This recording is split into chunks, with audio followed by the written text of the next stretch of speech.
Waalaikumsalam. Silakan masuk, Bu. Silakan duduk. Perkenalkan, Bu, nama saya Bidan Hartati, bidan yang jaga di pagi hari ini. Ada yang bisa saya bantu? Bu, saya kebetulan melahirkan hari yang lalu. Saat ini saya ingin mengetahui gizi yang baik untuk ibu menyusui, Bu. Ini dengan ibu siapa, Bu? Saya dengan Ibu Stella. Dengan ibu Stella. Itu lahirannya sudah berapa hari, Bu? Sudah sekitar 6 hari yang lalu, Bu. 6 hari yang lalu. Ibu sebelumnya sudah mengetahui tentang gizi ibu menyusui belum, Bu? Belum, Bu. Belum. Nah, di sini saya nanti akan menjelaskan tentang manfaat gizi ibu menyusui ya, Bu ya. Manfaat dari gizi ibu menyusui itu, Bu, itu untuk memenuhi kebutuhan nutrisi ibu dan bayi. Terus untuk menunjang tumbuh kembang bayi dan untuk mencegah terjadinya anemia. Kebutuhan ibu menyusui harus ditambah 500 kalori per hari, agar kebutuhan nutrisi ibu dan bayi itu terpenuhi.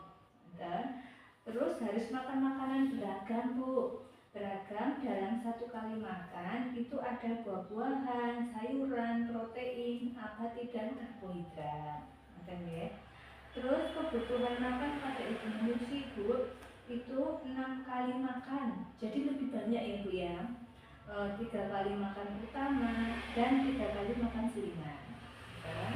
Terus sesuai dengan pedoman gizi seimbang yang dianjurkan, bila terjadi penurunan kurang dari 0,9 gram per minggu setelah 3 minggu pertama menyusui, berarti kebutuhan kalori tidak tercukupi, sehingga akan mengganggu produksi ASI sendiri.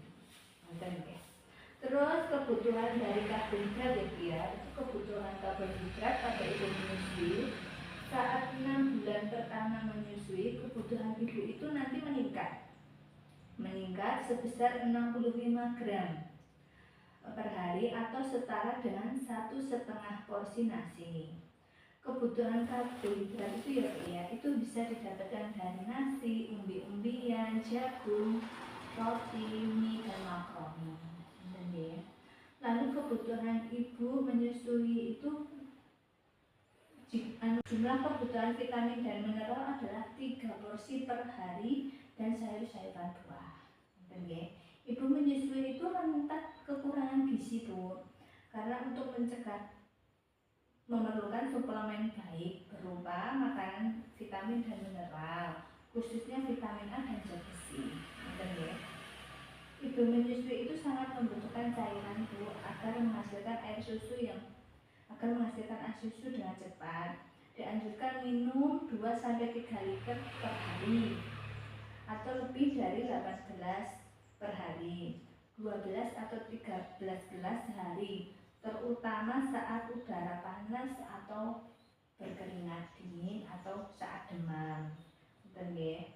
Terus kebutuhan cairan itu dapat diperoleh dari air putih, susu, jus, buah-buahan, dan sayur-sayuran yang tersedia di dalam makanan.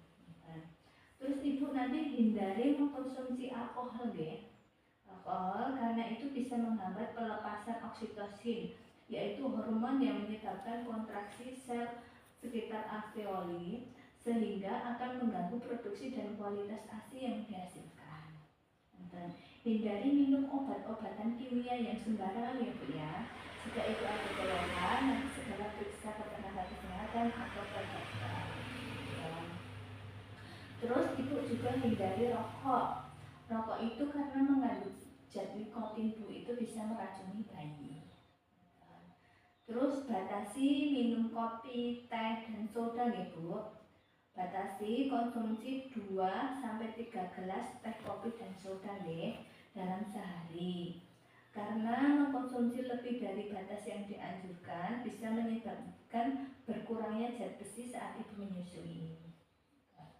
Terus dampak dari kekurangan zat besi pada bayi, Bu, itu bisa menyebabkan proses tumbuh kembangnya itu nanti terganggu, daya tahan tubuh menurun, sehingga bayi itu nanti mudah sakit, mudah terkena infeksi, terus menimbulkan gangguan pada mata ataupun tulang.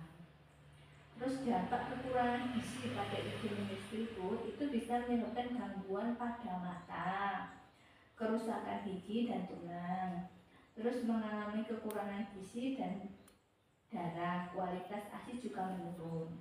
Dan itu dari yang saya jelaskan tadi, apakah sudah jelas, Bu? Sudah, Bu. Kalau sudah jelas, ini kan sudah jelas. Semoga dengan penjelasan saya tadi Ibu sudah mengerti tentang pentingnya gizi ibu menyusui ya, Bu ya.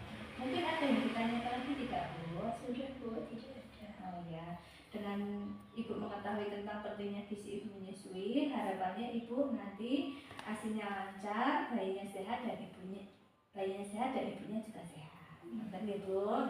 Ya sudah, Bu, terima kasih banyak ya.